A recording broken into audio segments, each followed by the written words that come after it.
বিরামপুরে রংপুর বিভাগের অতিরিক্ত বিভাগীয় কমিশনার সার্বিক জনাব মোহাম্মদ আসাদুজ্জামানের আগমন। নবজাগরণ টিভির ডেস্ক রিপোর্ট। 5 ডিসেম্বর বৃহস্পতিবার সকাল 11টায় রংপুর বিভাগের অতিরিক্ত বিভাগীয় কমিশনার সার্বিক জনাব মোহাম্মদ আসাদুজ্জামান দিনাজপুরের বিরামপুর উপজেলায় আসেন। এ সময় তিনি উপজেলার মুকুন্দপুর ইউনিয়ন পরিষদ পরিদর্শন সহ পরীক্ষাপুর উচ্চ বিদ্যালয় পরিদর্শন করেন।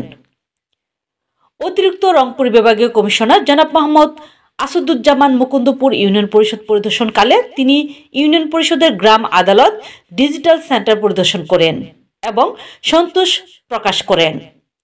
পরিদর্শন শেষে তিনি ইউপি চেয়ারম্যানের কার্যালয়ে ইউপি চেয়ারম্যান সহ সকল ইউপি সদস্যদের সঙ্গে মতবিনিময় করেন।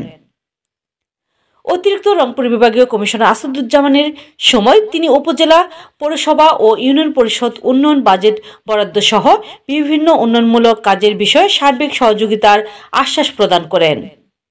এছাড়া তিনি আরও বলেন, ইউনিয়ন পরিষদের সেবা নিতে আসা জনগণ যেন তাড়াতাড়ি নাগরিক সেবা পায় সেই লক্ষ্যে কাজ করার আহ্বান জানান।